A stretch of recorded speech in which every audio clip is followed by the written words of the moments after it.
This episode is brought to you by the Denver Art Museum. Immerse yourself in the stars we do not see, Australian Indigenous art, the largest display of Australian Indigenous art ever presented in North America, now on view at the Denver Art Museum. This exhibition offers a captivating, multi-layered experience featuring 130 works by 142 artists, drawn exclusively from the National Gallery of Victoria's world-leading collection. These works will introduce you to the art, resilience, and depth of the world's oldest continuous living culture. On view now through July 26th. Visit denverartmuseum.org to purchase tickets. This episode is brought to you by TaskRabbit. Denverites know how to work hard and play hard, but you don't have to do it all yourself. TaskRabbit has been helping Mile High City residents for over a decade with everything from furniture assembly to minor home repairs. Don't let that to-do list ruin your weekend. Use the TaskRabbit app to describe what you need and find a skilled tasker in your neighborhood who can take it off your plate. And TaskRabbit offers transparent pricing. You'll see the hourly rate up front, which includes the tasker's rate and the service fee, so there's no surprises at checkout. Download the TaskRabbit app or visit taskrabbit.com today to get those home to-dos crossed off. Hey Denver, Bree here. At the end of today's episode, we've got a sponsored segment with Elizabeth Martinez of Compass Real Estate, who's going to join me to explore the Park Hill neighborhood, from its history to what it's actually like to live along those iconic tree-lined streets and what homes in the area are going for right now. Brought to you by Compass Real Estate. Welcome to CityCast Denver. I'm Bree Davies, and here's what Denver's talking about.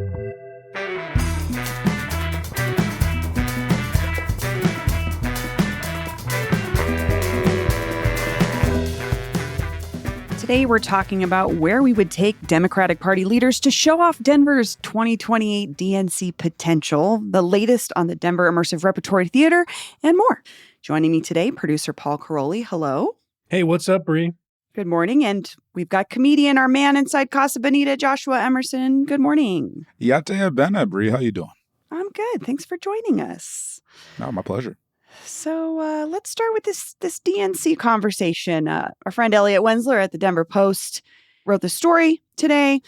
Denver will welcome representatives from the Democratic National Committee on Tuesday, so earlier this week, for a 3-day show and tell highlighting the city as Mayor Mike Johnston tries to woo the party's leaders into hosting their 2028 convention in the West. So again, we are the only city in the West. We are going up against Atlanta, Boston, Philadelphia, and Chicago. And before we get into our thoughts of where we might take these folks, I just want to share this quote from the mayor of Atlanta, who said, "Boston is history. Philadelphia is played out. Denver is nostalgia." Philadelphia is played out. Yeah. And Denver is nostalgia. That city is washed. It smells And like Atlanta cheese. is now. So that's what we're up against. That is a folks. great roast. This reminds me of a thing that I've forgot to say every time we've talked about this topic all year since it's been a thing. But if I was Mayor Johnston, I would find a way to work into the conversation like, hey, you know how Philadelphia, they got that busted bell? How come they're not fixing that bell? It's been hundreds of years. They got to fix that bell. What's wrong with that city? All our bells? Perfect. Great shape. Pristine. Great shape. Also, Atlanta is now. I don't know if Atlanta, I mean, maybe win your state. How about that? I think this needed to be worked-shopped a little more, to be honest with you. Personally, there's a lot of cool things about Atlanta, and I wouldn't just say Atlanta is now. That's where the players play. Exactly. I mean, it's such a cultural hub for so many things in America, particularly music. CNN. Lemon pepper chicken. Coca-Cola. Tyler Perry. That Donald Glover show. Pretty good show. Marvel Cinematic Universe in general. Well, I want to... You got more? I'm out. I want to read, Johnston sort of jabbed back at this comment and said, Denver is cool in the summertime and it's not 110 degrees in August like it is in some other places I won't name. 110 degrees in March.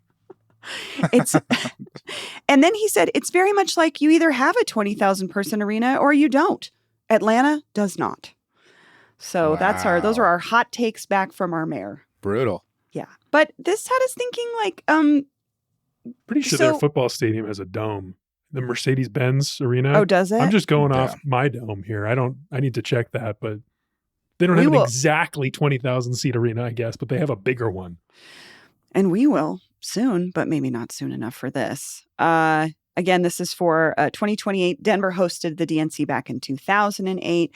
And on this trip, Johnston and other local leaders are trying to, quote, infuse little moments of joy while also showing off the city's infrastructure. And their tour includes Rockmount Ranchware downtown and taking folks on the A line, which did not exist in 2008. Yeah. But I do want to remind folks that the airport did, in fact, exist at that point and for over a decade it had existed for at least a decade and we still didn't have a train there. So I guess that is something to show off. But the question is, what would we want to show off to spark these moments of joy, to woo the DNC to come to Denver? So we did a little brainstorming. Paul, do you want to shoot us your first idea? Well, I mean, I do. I have a bunch of ideas. And then also I want to commiserate with you two about the anxiety of this question. I thought it was a fun prompt. And then I was like, well, the question here is like, how are Democrats going to win in 2008? And what about Denver is that shows off that strategy? And that is a question that I don't know if anyone has an answer to. I don't even know if I thought of it that way. I was just like, what's cool here? Oh, okay. Well, I mean, eager to hear what you think. I guess I have some guesses on that. I do want to comment on the A-line thing a little bit because I would like to know, and I now want to reach out to the mayor's office and ask, was there a phone call to RTD to make sure that the A-line would run on time today? Yes, absolutely. Did that phone call happen? I'm going to speculate and say absolutely. They just ran a special train just for these folks. Ken Martin Express. You know, my sibling just flew in from Seattle and they said that they were checked on the A-line light rail 5 times for a ticket. Wow. 5 times? I've never been 5 times. That's crazy. They maybe slightly exaggerating, which I thought, but also I bet that's not happening on this special A-line trip. No, they had servers and everything. These are VIPs. I take a lot of early morning plane rides because I'm broke and those are the cheapest tickets. They don't really check in the morning. Like they're like, hey, it's 5 a.m. You got on the train. You clearly have a purpose. Yeah. And if you don't, we're going to let you until 7, like we're going to chill for a second. Yeah. Well, Paul, do you want to kick us off? Let's see I want to hear how you approach this question. How do you spark moments of joy for DNC looky loose? Well, I mean, like I said, it's like spark moments of joy, but also it's like, hey, Democrats, like here's a great place to tell your story. This would be the perfect stage for whoever the nominee in 2028 is to come and be the backdrop for the beginning of their successful campaign to the White House. So that's kind of what I was thinking. So I thought about a couple of things like, what are the stories the Democrats like telling? And the Democrats are so divided right now. I was looking at that list of the 56 restaurants who are advocating here to keep the tipped minimum wage exactly where it's at. And I was like, do Democrats even all agree about that? I don't know if one of those restaurants would be the right place to send them. The Democrats here are divided on that. So I don't know if that's the issue. But on the note of like RTD not being reliable, I did think, maybe let's avoid public transit. And instead, I would like to invite the DNC members to download the Colorado Co-op Rideshare app and pre-schedule some rides. This is a worker-owned rideshare co-op. That's true. I feel like if I'm a Democrat coming in from out of town, I'm like, wow, the drivers here are they're finding their own way. This is a perfect mix of what I want out of the future of the party. This is people taking control of their destiny, building their own little company, finding some economic mobility. Like this is the exact story. So that's number 1, Colorado Co-op Rideshare app. That's how we're getting around. I like that idea. I think that does not just the transit aspect, but just like how we approach worker-owned things. And that does feel like something that the Dems should be paying attention to in 2026. Maybe around in the or city. 2028. It is tough to do that straight from the airport, though. The airport is just so far away. And so, I think you have to, highlight that train just in terms of how are people actually going to get into Denver. You do the train and then you do the rideshare app, once you're in the city. Yeah. Well, That's a number one. that's a real realistic take, Josh. I mean, Can I hit you with another one? Yeah, go for it. Don't tell Governor Polis they're coming. that's smart. Do not inform him that the DNC delegation is coming this week. Why do you think he's going to embarrass us? I think that he is not the guy for the Democratic Party right now. I think he's taken a very pro-business turn and that he's made a lot of Coloradans angry. And I feel like his presence would not set the tone. I think if I'm Mayor Johnston, that's not the story I want to tell about Denver right now. It might be part of the story. Like, hey, we're a great place for innovation. You know, you might go out to Arvada where the quantum campus is going to be built with all the CHIPS money from the Biden administration. Like that's maybe a more positive spin on the Colorado as a tech industry hub. Governor Polis doesn't need to be on the tour. Yeah, tell him it's his birthday party. Like, throw him a birthday party someplace else. You know, like celebrate him, but like keep him away. You know what I mean? Keep him distracted. Joshua, what did you have on your list? For me, I sort of like meditated on this fact that like Denver's sort of this cross section of progressive Democrats and establishment Democrats, but that there is a strong progressive base here, and you see that by these Bernie and AOC rallies that happen. So one place I might take them, I got two places in mind. The first one is the Civic Center, which is currently under construction right now. There's going to be a brand new Greek amphitheater by the time this convention rolls around, and so in terms of auxiliary events, you sort of have that sort of right there downtown. And last time they did a rally, there was 60,000 people there and real energy. And so you have that. And then the second one is the nostalgia aspect. Take them back to Ball Arena and put on the Jumbotron Obama, you know, accepting the Democratic nomination, and remember that like that happened in this space. And if they're going to win, they're going to have to be able to tap into progressives, because that's where the energy is, and that's where the movement, the undecided voters are going to be in more progressive policies. And so you just sort of have to highlight that by going back to be like, remember when it was cool to be a Democrat? Remember when there was this excitement, this hope, this change that sort of united people in a way to sort of move into better policy, and it happened here in Denver, and then let it happen in Denver again, and that be the movement to sort of really take the White House in 28. So lean into the nostalgia that Atlanta's mayor was accusing us maybe of leaning into, but you're saying why not? Absolutely, because it's recreate the vibe. That's the last time I felt happy is 2008. All right, that's I was a junior in high school. Ice cream. Yeah, yeah, I know. Yeah, that's sad boy. Yeah, I was going to Wales. You know what I mean? I was excited in 2008. So. There was a detail I was reading about 2008 where they took Obama during the DNC, and there was an anecdote CBS reported about Obama going to Wynkoop Brewing and playing a game of pool with John Hickenlooper. Nice. Very fun. With Ice Baby playing for the two of them. Apparently Obama won the game of pool, or Hickenlooper let him win. I don't know. Yeah. I believe that. I don't know how liberals feel about Obama right now. I hear people dragging him, like hardcore progressives. I hear them dragging Obama.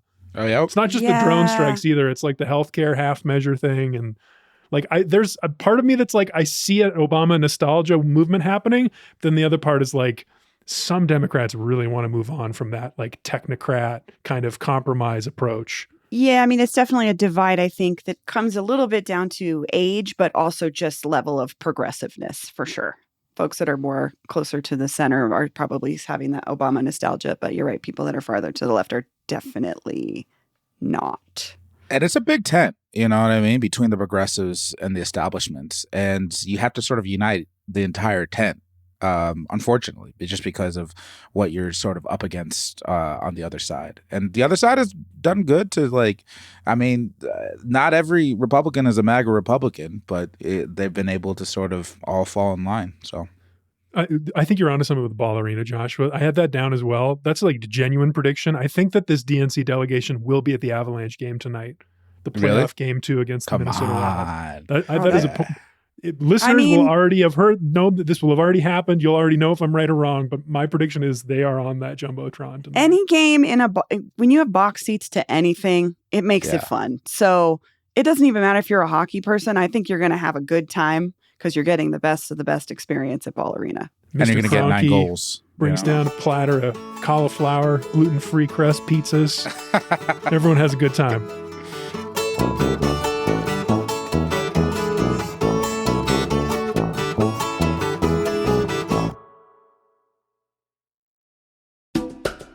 This episode is brought to you by the Choir League.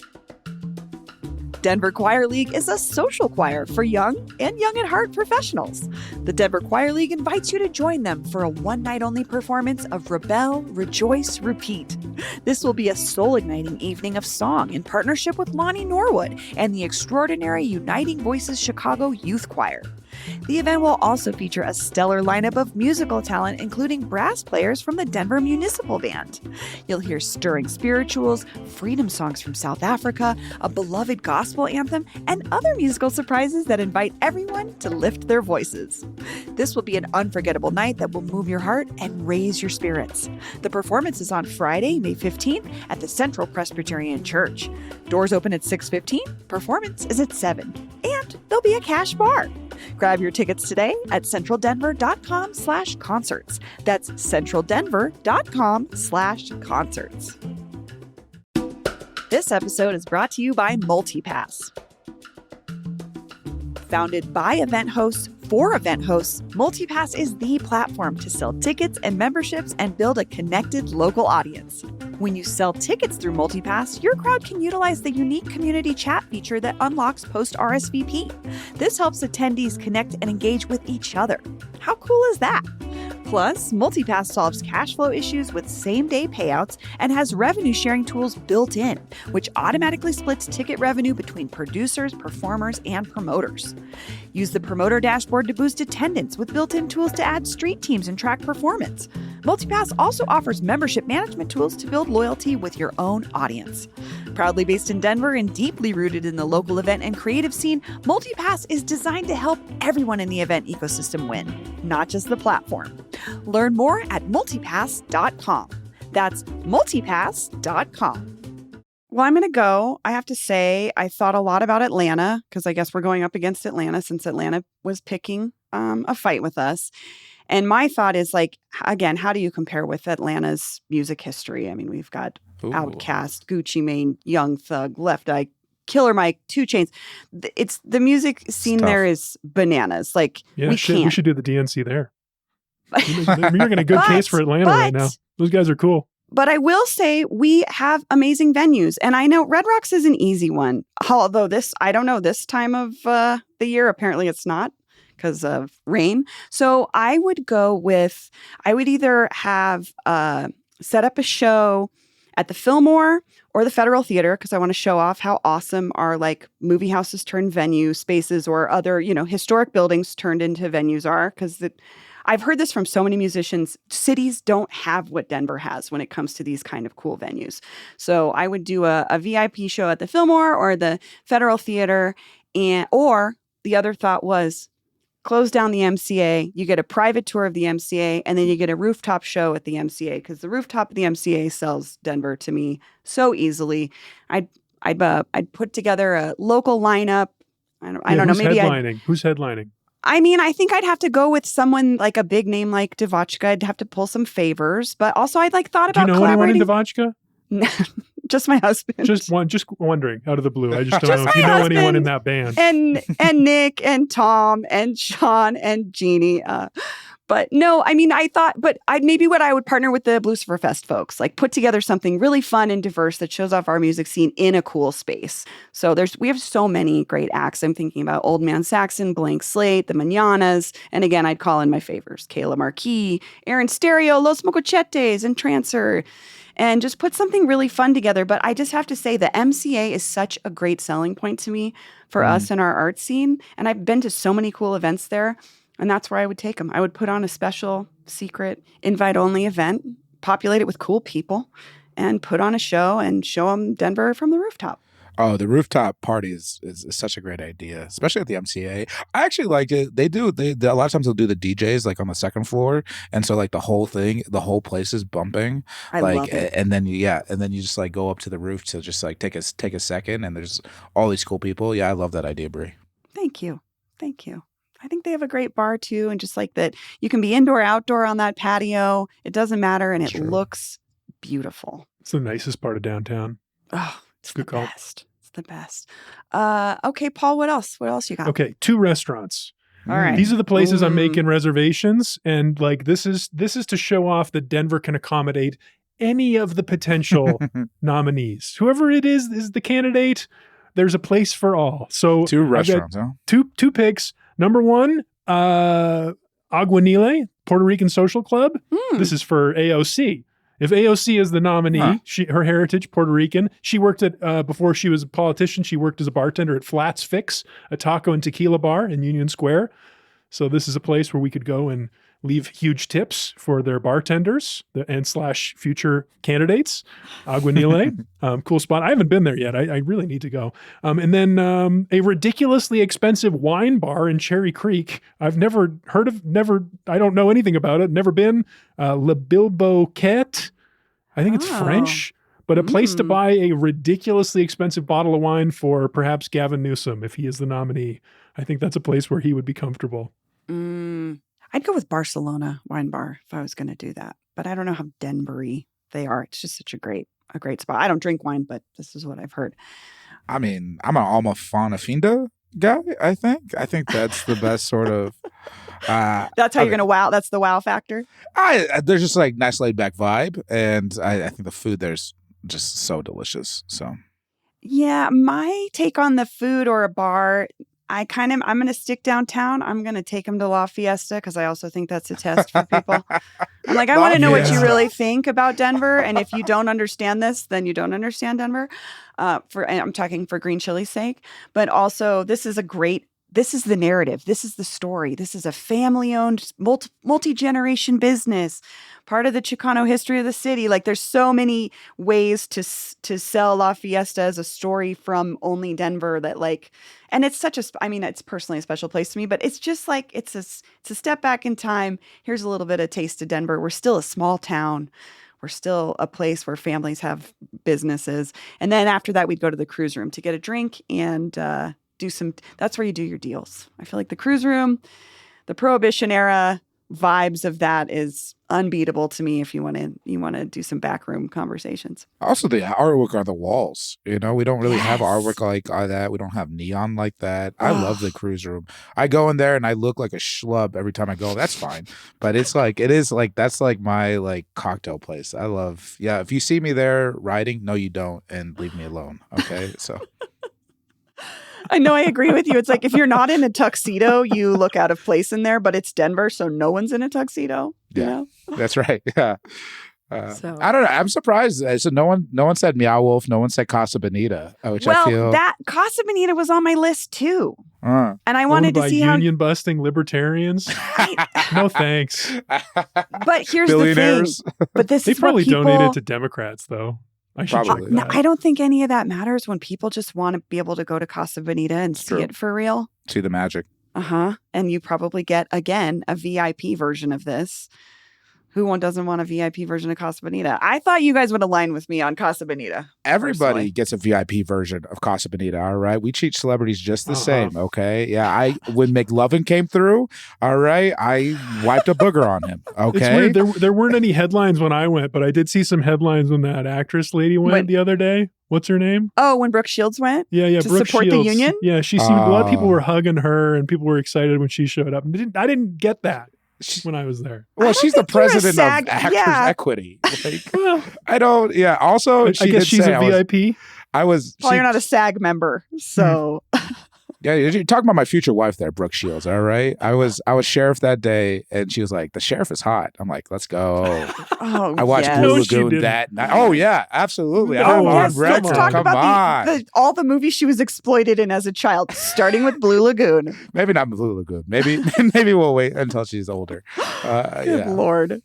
she's a Did you stage guys, actor. before we move on, did you guys have any other spots you wanted to make sure made it on this Moments of Joy, Sparking Moments of Joy list to wow people about Denver? We're good? I mean, you could all. You got to include the mountains. And so we were talking about the trains earlier, the A line. I think maybe take a quick, like one of the days, take one of the Amtraks up to the mountain towns and then come back down. Okay. I don't have a destination, but I just have a line for Mayor Johnston to use. If ever the DNC people are like, "Oh, a lot of construction here. Sure takes long to get around." The mayor could be like, "Yeah, we still build things in this country." That's right. We're in the middle of building something right now. Here in Denver, It's called a Democrats season built in it. Denver. It's called a construction.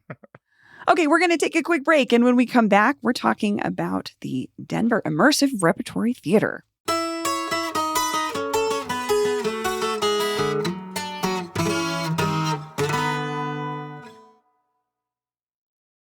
Okay, we're back. I'm actually just going to throw this to both of you. This is an update on the Denver Immersive Repertory Theater. This was one of the projects chosen by the DDDA for the 16th Street Mall revamp. Sure. Paul, do you want to kick us off?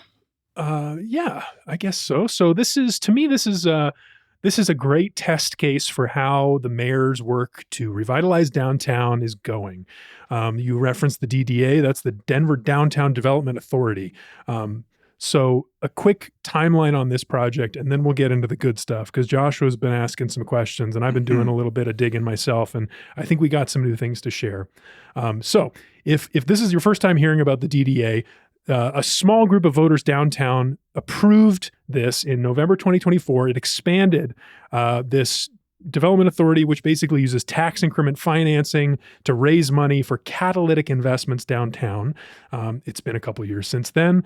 In December 2025, the DDA gave out its first round of money. We didn't really know. It was very unclear what kind of money it was, which becomes important later. But they gave a loan of $400,000 to Blair Russell and Steve Wargo, who are new Denverites, lured from New York by Mayor Johnston's talk of making Denver a hub for immersive art. Their proposal was to renovate 2 floors at 15th and Blake and 10,000 square feet to create the world's first immersive theatrical production studio and venue. And that was more than half of the total amount of money that they needed for their project. I did not know. $400,000. So they came to Denver for this situation? Yeah, I remember talking to them a few months after this happened. These guys are New York theater pros, and they've connected with some investors. They wanted to do some cool immersive thing, and then one of them was in town for a conference a few years ago, a Denver immersive conference, and the mayor gave a talk, and he was like, "I want Denver to be the place." And Blair and Steve listened, and so they came and put up this proposal. Yeah, I've heard the term creative carpetbagger being thrown around. So, yeah, but continue on, Paul. Oh boy, that's very loaded. Anyway, I got excited about it because I love this stuff. I love immersive art. I'm like first in line anytime there's one of these projects. So I talked to Russell and Wargo in August 2025, and they told me about this. Their first production that they were trying to get ready to open, ASAP basically, but it was. According to the Immersive Denver newsletter, it was an open world immersive show where audience choices shape the story across dual looping timelines in the mortal realm and a mystical otherworld. Stephen Blair gave me the scoop that it was a adaptation of A Midsummer Night's Dream, my favorite Shakespeare play, which again seems perfect for an immersive adaptation because it's all playing with these different worlds and characters who are like, messing with each other in secret ways. And they also were at like the time 400 page script, so like quite a lot of choose your own adventure with this. Very ambitious. And so who are your sources? What do you know? Where are you hearing from this? How do you know how long the script was? Oh, from the actors who had to read it and they had to learn it. Yeah. So that's when they were hired, like 2025 summer. So they're actors coming on board to start working on this production at that time. They're aiming for a spring 2026 opening. So which now? is around now-ish, coming to the end of Okay. spring now. I will also note that I proposed casting you, Joshua, as Oberon, King of the Fairies. That was my Would've pitch been at the great. time. I know. I didn't go out for this. I should have. You should have, man. You would've Or been- maybe not have, based on what's happening. I Yeah, mean, share Joshua, share what you know, I guess, from the insight from the folks that you know that maybe have been working on this from the actor. absolutely. There's just one last piece of context I'd like to provide in terms of sort of setting the scene is that this like very ambitious, very like if you talk to Steve, he is an ambitious guy and you sort of buy into that charisma. It's very easy to. A lot of people wrote articles about this. Both these guys, Blair and Steve, were named one of the 7 creatives to watch by Westward magazine, and this opening of Dirt came in the wake of DCPA closing Off Center, their immersive creative arm, and so Dirt gets this $400,000 influx of funds, and at the same time they're saying Off Center is closing down, which has been around for about 15 years doing work here. Theater of the Mind, which is now a national production, came out of Off Center. And Sweet and Lucky was very good. The other problem I think that really stuck or made it pretty salty for a lot of people in the Denver community, acting community, is that Off Center's last production, Sweet and Lucky Echoes, was both like a creative and financial failure. And so for them to sort of end on that and not it just felt, and then to have Dirt sort of be getting all this press at the same time rubbed people around the wrong way. Because the other thing about Steve is like he hasn't really done an immersive project before this, and so he's given this opportunity and trust put into him before some people would argue before he's earned it. And so, the Midsummer's Night Dream, I've heard that it actually is very good in terms of the choose your own adventure that you go in terms of actual immersive theater, that the actual like experience would have been good. Unfortunately, there was a problem, I think, with liquidity of the small business loan from the DDA, that they weren't able to get the funds, and because they didn't have the funds, they weren't able to build the set. When the actors were brought in, they were sort of sold also on like how much of the set design was going to be done by 3D printing, and that sort of just went way by the wayside just because of how inefficient that was. And so because the set wasn't built, they can't open. It's still being built right now, and so they ended up putting the actors in furlough last month until at least mid-June, and that's hoping that they can catch up on the set design.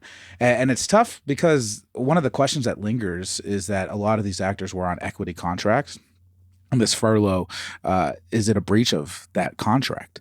And that's sort of still up in the air. Also, all these actors are out of work for 2+ months. Like they still have to pay rent, they still have to buy things, they turn down other opportunities to sort of be a part of this production. Do you know how many actors are in the cast? You can see online the entire cast. I think it's something like 12, maybe 15. I'm not sure. But in terms of talking, record, I reached out to Stephen Blair to discuss this furlough situation. I wanted to ask him about that directly. What did he say? Blair told me that our cast was employed and in rehearsal from the week of January 5th through this past Sunday. So that was early April. We've since paused rehearsals while we bring other elements of the production into alignment. And that's what Joshua was referring to, which Business Den reported on in March. And apparently there was a big miscommunication and a lot of red tape between Dirt and the city, according to this Business Den article. Number one, the Dirt guys, Stephen Blair, they thought they were getting a grant of $400,000. The DDA was offering a loan. Seems to be a common problem. Mm-hmm. That's a huge difference. Didn't this happen with the Museum plan of Ice Cream too? They thought it was a grant, and it ended up being a loan. Remember. But yeah, we that's just talked about it. Yeah, a huge difference. That's interesting. So $400,000 that you thought you were going to have that you instead have to pay back. I mean, why the actors would have to go on a furlough, why they couldn't pay them, why maybe there's this set building is going slow. Like this kind of communication with the city is I think. And probably part of what's behind there. Apparently there was months of back and forth with the city redundant questioning and confusion, up to 10 people from the city on email chains with these guys. And then Blair Russell says, some of them, it didn't even feel like they knew who we were or what we were asking for. That's of the city officials who are monitoring this loan. So I have a question. So the issue here at hand is in part is the actors have not been paid, or they stopped getting paid. They stopped getting paid. They stopped getting paid. Once they were put on furlough, they stopped getting paid. But there was a moment too where they were in rehearsals and they stopped calling people. They would only call people in for rehearsals for like one of the days because they didn't really have too much to work on. But then because they were in equity contracts, they had to pay the whole week. And so there was like a moment in time when, just in terms of the inefficiency of paying the actors, is that like, which was good for the actors for those moments because like they work one day, they get paid the whole week. But now that they're out of a job, at least until June, and who knows of the original cast who's coming back in June. And the other aspect of that is that the one of the big wins of this production was hiring this British creative, is like an experimental guy from the UK named Rory Willits, and a lot of the actors were telling me just in terms of how much they were learning from them and how much they're being able to use the script and Rory to sort of develop this thing together, whereas sort of Steve.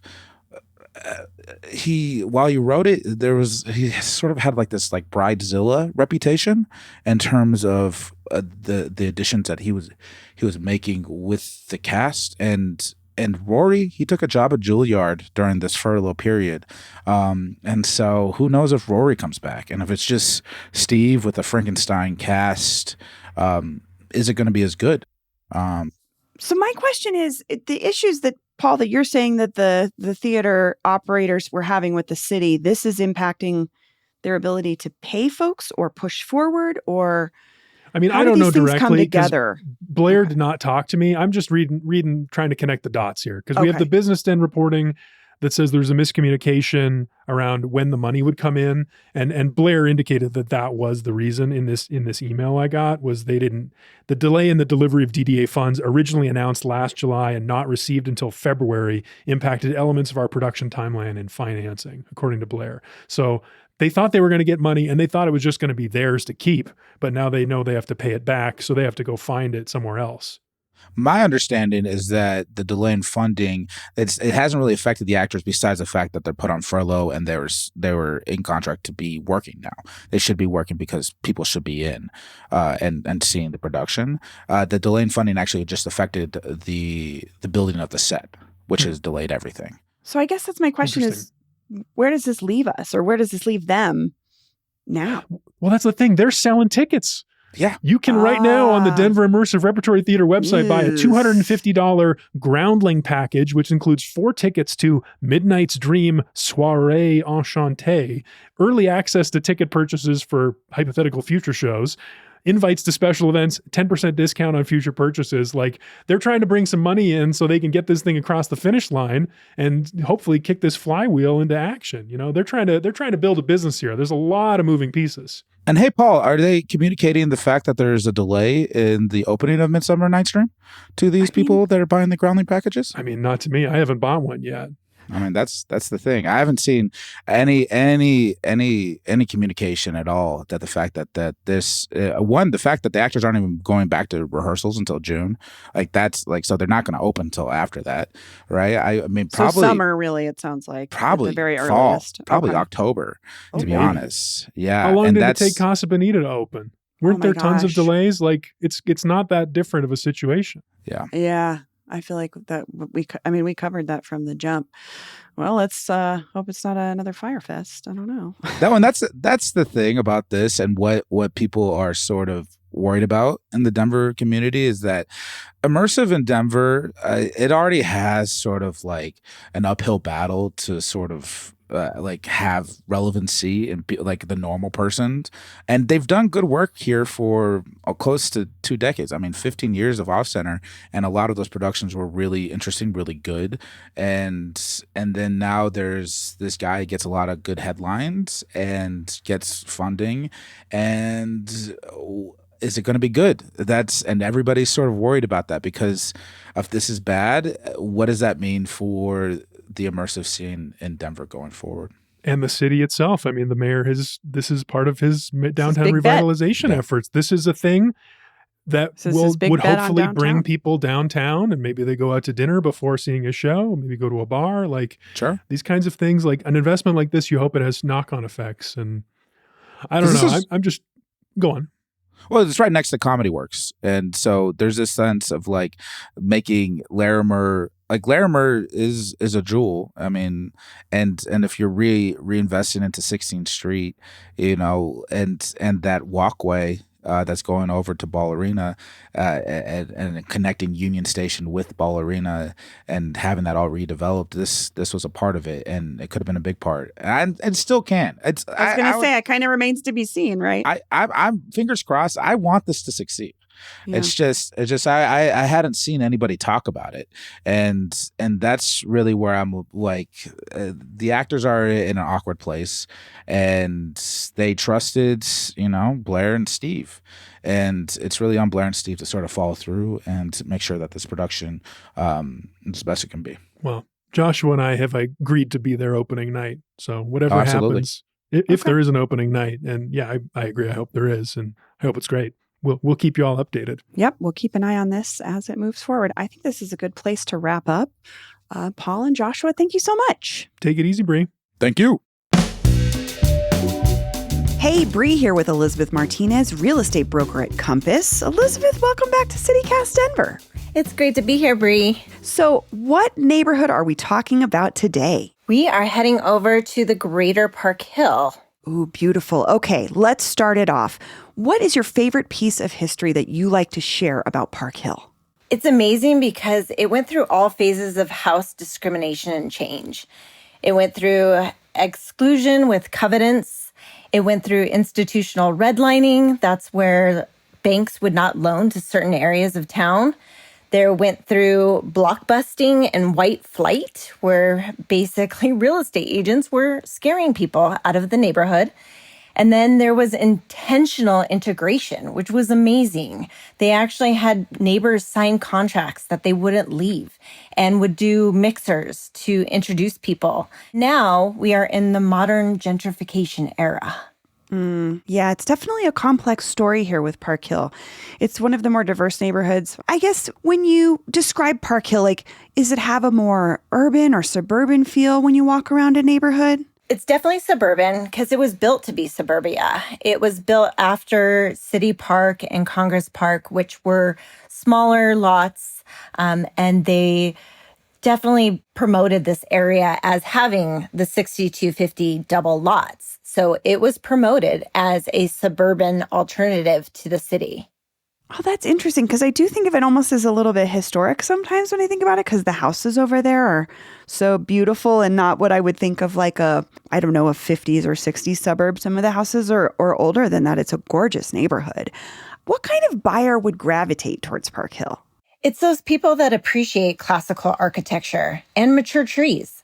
I mean, when you drive down the street and you just have these lush, mature trees with the canopy, it's just gorgeous. And then people that appreciate diversity of cultures, to be honest, with the rich history, but also there's just a multitude of cultural, but also socioeconomic, because it does have those 1950s homes. When we're talking about the Greater Park Hill area, it goes all the way from Colfax to I-70 and from Colorado to Quebec. Now, those areas change. So as soon as you cross over 23rd going north, you're in Park Hill North, whereas south of 23rd is Park Hill South.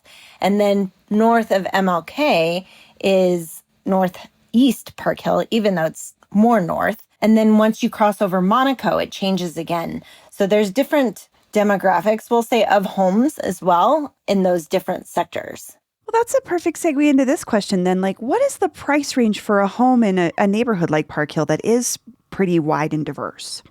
You can get condos on 41st and Albion, very low starter in the 200s or 300s.